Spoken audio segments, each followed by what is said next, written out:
अस्सलामुअलैकुम everyone, welcome back. यहाँ तक जो हमारी वेबसाइट थी वो कंप्लीट हो चुकी थी और लास्ट वीडियो के अंदर मैंने आपको बूटस्ट्रैप का जो ग्रिड सिस्टम है उसके बारे में बताया था कि वो किस तरह से वर्क करता है और उसके अंदर हम जो क्लासेस वगैरह देते हैं वो हम किस तरह से अपनी वेबसाइट को रिस्पॉन्सिव बनाने के लिए यूज़ करते हैं। तो अपनी आज की इस वीडियो के अंदर हम ये अबाउट अस वाला सेक्शन बनाएंगे और देखेंगे कि किस तरह से हम यहाँ पर ये जो हेडिंग अबाउट अस लिखा हुआ है ये, और यहाँ पर जो इसके नीचे पैराग्राफ आ रहा है ये, और देन यहाँ पर जो ये पैराग्राफ और ये बटन किस तरह से सेट करते हैं। तो चलिए हम वीडियो को स्टार्ट करते हैं। तो सबसे पहले मैं अपने VS कोड को ओपन कर लेता हूँ। तो आप देख सकते हैं कि यहाँ तक जो हमारी हेडर की कोडिंग थी वो कंप्लीट हो चुकी थी। देन हम यहाँ से जो हमारा अबाउट अस वाला सेक्शन है उसे क्रिएट करना शुरू करेंगे। तो उसके लिए सबसे पहले मैं यहाँ पर एक लाइन ड्रॉ कर लेता हूँ।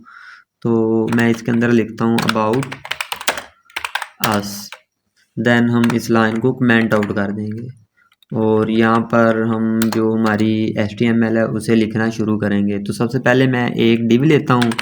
इस डिव के ऊपर हम क्लास देंगे कंटेनर। देन हम एक और डिव लेंगे जिसके ऊपर हम क्लास देंगे रो। देन इस रो के अंदर हम दो डिव और लेंगे, जैसा कि यहाँ पर ये जो लेफ़्ट बॉक्स है इसे क्रिएट करने के लिए और जो राइट बॉक्स है इसे क्रिएट करने के लिए। तो उसके लिए हम यहाँ पर दो और डिव लेंगे और इसे हम क्लास देंगे कॉल 6। देन मैं इसे नीचे कॉपी पेस्ट कर लेता हूँ।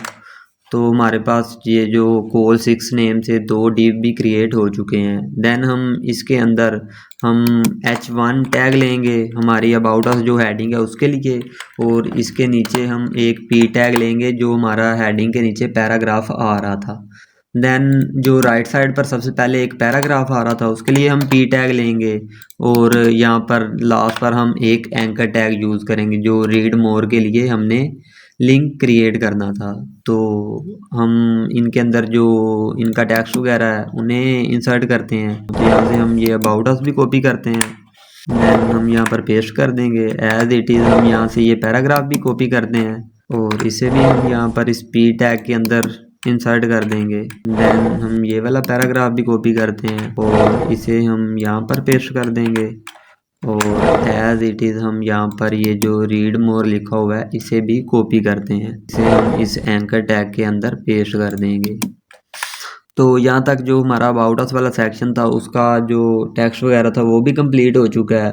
अब आपने यहाँ पर देखा होगा कि हमारे पास हमारी वेबसाइट के ऊपर ये एक एरो का आइकन बना हुआ आ रहा है। तो इस सीरीज़ के स्टार्ट पर मैंने आपको बताया था कि हम किस तरह से अपनी HTML के अंदर किसी भी आइकन को इंपोर्ट करते हैं। तो उसके लिए आप आई बटन पर क्लिक करके मेरी वो वीडियो भी देख सकते हैं। तो अभी के लिए हम ये एरो का आइकन यहाँ पर क्रिएट करते हैं इस एंकर टैग के अंदर। तो उसके लिए मैंने आपको बताया था कि जब भी हम कोई आइकन इंपोर्ट करेंगे तो उसके लिए हम आई टैग ही यूज़ करेंगे। तो मैं इसलिए आई टैग यूज़ करूँगा। देन हम यहाँ पर क्लास लिखेंगे। इस क्लास के अंदर मैं लिखूँगा FA सॉलिड। देन हम स्पेस देंगे और अगेन लिखेंगे FA डैश एरो डैश, और जिस साइड को हमने अपने आइकन का जो हेड है उसे रखना है वो लिखेंगे, जैसा कि हम जाते हैं राइट साइड को।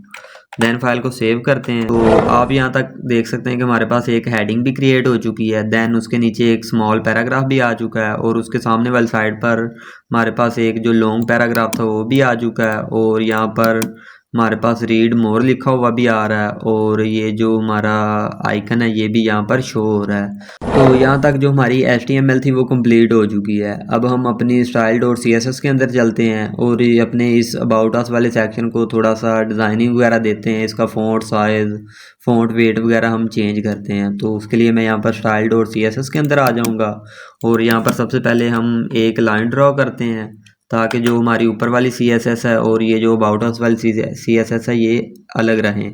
तो मैं यहाँ पर लिखता हूँ अबाउट अस। देन हम एज इट इज़ यहाँ पर इस लाइन को कमेंट आउट कर देंगे, और यहाँ पर हम सबसे पहले अपने मेन जो डिव है उसे सिलेक्ट करेंगे। तो उसके लिए मैं index.html के अंदर इस कंटेनर को यहाँ पर एक और क्लास देता हूँ अबाउट। तो इसके बाद हम यहाँ पर ये जो कॉल 6 और कॉल 6 नेम से दो डिव आ रहे हैं इनके अंदर भी थोड़ा सा डिफरेंस क्रिएट करते हैं, और इनको हम यहाँ पर एक और क्लास देते हैं, जैसा कि मैं यहाँ पर देता हूँ लेफ़्ट। और यहाँ पर जो राइट वाला डिव है इसको हम क्लास दे देते हैं राइट। देन हम इसके ऊपर जो अपनी CSS है उसे इजीली अप्लाई कर सकते हैं। तो उसके लिए मैं सबसे पहले यहाँ पर जो मेन डिव है उसे सिलेक्ट करूँगा। तो मैं बताऊँगा कि एक डिव है जिसके ऊपर हमने क्लास दी है अबाउट, और इस अबाउट डिव के अंदर हमारे पास कॉल 6 नेम से 2 डिव आ रहे हैं। तो हम यहाँ पर डॉट भी यूज़ करेंगे क्योंकि ये हम अपनी क्लास को डिफाइन कर रहे हैं। तो हम यहाँ पर करली ब्रैकेट्स यूज़ करेंगे। देन इस करली ब्रैकेट्स के अंदर जो भी हम अपने इस कॉल 6 के ऊपर CSS अप्लाई करना चाहते हैं वो लिखेंगे। तो मैं यहाँ पर सबसे पहले जो इसकी विड्थ है उसे सेट करता हूँ। तो मैं इसकी जो विड्थ है उसे यहाँ पर रखता हूँ 435 पिक्सल। देन हम यहाँ पर इसके अंदर जो हमारे पैराग्राफ और हेडिंग वगैरह आ रही है उसका फ़ॉन्ट साइज़ जो है उसे सेट करता हूँ। तो मैं इसका फ़ॉन्ट साइज़ जो है उसे हम यहाँ पर रखते हैं 20 पिक्सल। देन अब हम यहाँ पर जो हमारी हेडिंग है उसे सिलेक्ट करेंगे। तो उसके लिए हम यहाँ पर सबसे पहले उसकी पोजीशन बताएंगे। तो मैं यहाँ पर लिखता हूँ हमारे पास एक डिव है जिसकी क्लास है अबाउट। देन इसके अंदर हमारे पास एक क्लास आ रही है जो हमने डिव के ऊपर दी थी लेफ़्ट। देन इस लेफ़्ट नेम से जो डिव है इसके अंदर हमारे पास है एक H1 नेम से हेडिंग। इस H1 के ऊपर हम जो भी अपनी CSS अप्लाई करना चाहते हैं वो लिखेंगे। तो मैं सबसे पहले इसका जो फ़ॉन्ट स्टाइल है उसे नॉर्मल कर देता हूँ। तो हम यहाँ से फ़ॉन्ट स्टाइल नॉर्मल सेलेक्ट कर देते हैं। देन हम यहाँ पर जो इसका फ़ॉन्ट वेट है उसे 600 रखेंगे। तो मैं यहाँ पर 600 सेट करता हूँ। देन हम यहाँ पर जो इसका कलर है उसे भी सेट करेंगे। तो मैं इसका कलर रखूँगा #171717। देन हम यहाँ पर जो इसका फ़ॉन्ट साइज़ है उसे भी सेट करते हैं। तो मैं इसका जो फ़ॉन्ट साइज़ है उसे 2.5 फ्रेम रखता हूँ। देन फाइल को सेव करते हैं। तो आप यहाँ पर देख सकते हैं कि हमारे ये जो पैराग्राफ है इनका जो फ़ॉन्ट साइज़ है वो भी चेंज हो चुका है, और हमारी जो हेडिंग है इसका फ़ॉन्ट वेट और फ़ॉन्ट साइज़ वगैरह भी चेंज हो चुका है। अब हम अपना ये जो एंकर टैग है इसके ऊपर काम करते हैं और इसको जो स्टाइल वगैरह देना चाहते हैं वो देते हैं। तो उसके लिए मैं यहाँ पर पहले सिलेक्ट करूँगा मेन डिव को। तो मैं बताऊँगा कि एक डिव है जिसके ऊपर हमने क्लास लगाई है अबाउट। देन इसके अंदर हमारे पास एक और डिव है जिसके ऊपर हमने क्लास लगाई है राइट। तो ये जो हमारे पास राइट नेम से डिव है इसके अंदर हमारे पास है एक एंकर टैग, इसे हम सिलेक्ट करते हैं। देन हम यहाँ पर जो भी CSS अप्लाई करना चाहते हैं वो लिखेंगे। तो मैं सबसे पहले इसका जो डिस्प्ले है उसे इनलाइन ब्लॉक कर देता हूँ। तो मैं यहाँ पर इनलाइन ब्लॉक लिखूँगा। देन हम इसकी जो टेक्स्ट डेकोरेशन है उसे नन कर देंगे। तो मैं यहाँ पर इसे नन कर देता हूँ। देन हम इसका जो कलर है वो भी सेट करेंगे। तो मैं इसका कलर एज इट इज़ #171717 रखूँगा। ये ब्लैक कलर होता है लेकिन ये थोड़ा सा हल्का होता है। तो अब हम यहाँ पर इसका फ़ॉन्ट स्टाइल जो है इसको भी हम चेंज करते हैं। पर ये जो एक 1 है ये हमने ज़्यादा डाल दिया है, तो मैं इसे रिमूव कर देता हूँ। तो अब हम यहाँ पर जो हमारा फ़ॉन्ट स्टाइल है उसे भी चेंज करते हैं। तो मैं यहाँ पर फ़ॉन्ट स्टाइल को सिलेक्ट करता हूँ और इसे हम यहाँ पर नॉर्मल रखेंगे। देन हम यहाँ पर जो हमारा फ़ॉन्ट वेट है उसे भी चेंज करते हैं। तो हम फ़ॉन्ट वेट जो है उसे भी एज इट इज़ 600 ही रखेंगे। देन हम यहाँ पर जो हमारा फ़ॉन्ट साइज़ है एंकर टैग का वो चेंज करते हैं। तो मैं इसका जो फ़ॉन्ट साइज़ है वो 0.9 रैम रखते हैं। देन फाइल को सेव करते हैं, अपने ब्राउज़र को ओपन करके देखते हैं। तो आप यहाँ पर देख सकते हैं कि हमारे पास ये जो रीड मोर है इसकी जो स्टाइल वगैरह वो चेंज हो चुका है। तो अब हम यहाँ पर ये जो हमारा एरो आ रहा है इसके ऊपर थोड़ा सा काम करते हैं। तो उसके लिए हम उसी एरो को यहाँ पर सिलेक्ट करेंगे। तो उसके लिए मैं यहाँ पर लिखता हूँ एक डिव है जिसको हमने क्लास दी है अबाउट। देन इस अबाउट वाली क्लास के अंदर हमारे पास एक और डिव है जिसको हमने क्लास दी है राइट। देन इस राइट डिव के अंदर हमारे पास है एक एंकर टैग। इस एंकर टैग के अंदर है हमारे पास एक आई टैग। देन मैं इसे सिलेक्ट कर लेता हूँ। तो यहाँ पर सबसे पहले हम इसका जो डिस्प्ले है उसे इनलाइन ब्लॉक करते हैं। तो मैं यहाँ पर इनलाइन ब्लॉक जो वो सिलेक्ट कर लेता हूँ। देन हम इसका जो फ़ॉन्ट साइज़ है उसे चेंज करते हैं। तो ये मैं 1 रैम रखता हूँ।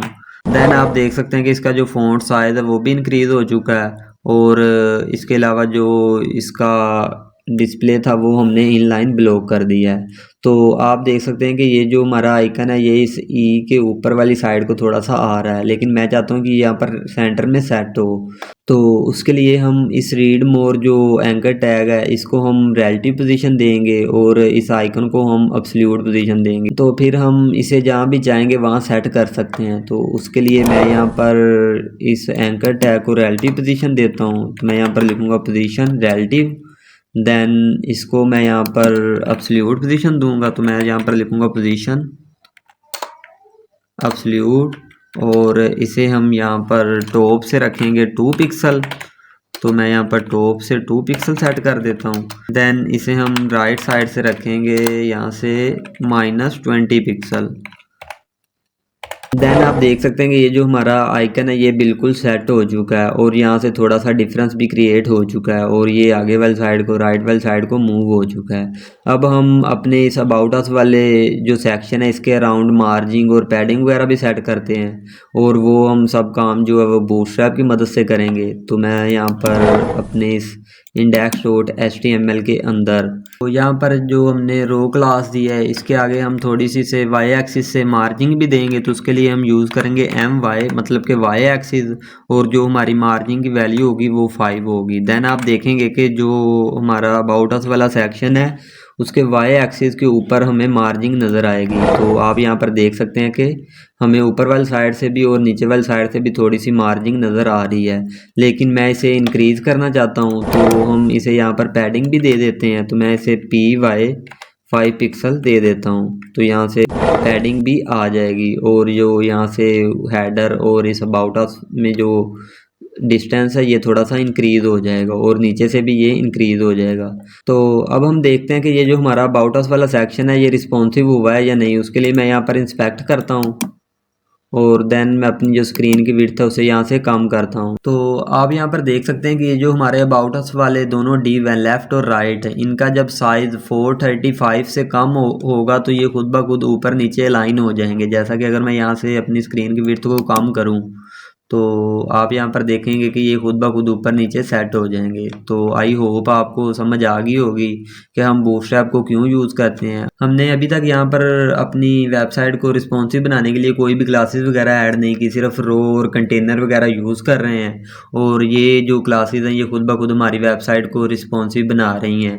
तो मैं चाहता हूँ कि ये जो हमारा अबाउट अस वाला सेक्शन है ये यहाँ पर सेंटर में अलाइन हो जाए। तो उसके लिए हमारे पास बाय डिफ़ॉल्ट एक क्लास आती है जस्टिफाई कंटेंट सेंटर। तो ये जो हमारी रो है इसके ऊपर ऑलरेडी जो इसका डिस्प्ले है वो फ्लैक्स है। तो हम इसके ऊपर जितनी भी फ्लैक्स बॉक्स वाली प्रॉपर्टीज़ है वो अप्लाई कर सकते हैं। तो इसलिए मैं यहाँ पर लिखता हूँ सबसे पहले justify content center, then file को सेव करते हैं। तो आप देख सकते हैं कि ये जो हमारा अबाउट अस वाला सेक्शन है ये सेंटर में अलाइन हो चुका है। तो आप यहाँ पर देख सकते हैं कि जो हमारा अबाउट अस वाला सेक्शन है ये कंप्लीट हो चुका है। तो यहाँ पर ये जो मैं रो कंटेनर और कॉल 6 ये क्लासेस वगैरह दे रहा हूँ ये मैंने आपको लास्ट वीडियो के अंदर बताया था कि ये हम बूटस्ट्रैप के अंदर किस तरह से यूज़ करते हैं और मैंने आपको कंप्लीट ग्रिड सिस्टम के बारे में भी समझाया था। तो अगर आपने मेरी वो वीडियो नहीं देखी तो ऊपर आई बटन के ऊपर क्लिक करके पहले वो वीडियो देखें, देन आप बूटस्ट्रैप को अच्छी तरह से यूज़ कर सकते हैं मेरी जो आने वाली नेक्स्ट वीडियोज़ है उनके अंदर। तो अपनी आने वाली जो नेक्स्ट वीडियो होगी उसके अंदर हम ये ऑफर कोर्स वाला सेक्शन क्रिएट करेंगे और देखेंगे कि किस तरह से हम ये जो 4 div हैं उन्हें यहाँ पर सेट करते हैं और जब हम अपनी वेबसाइट को रिस्पॉन्सिव बनाएंगे और किस तरह से ये एक एक करके एक दूसरे के नीचे अलाइन होते हैं। Thank you guys for watching this video.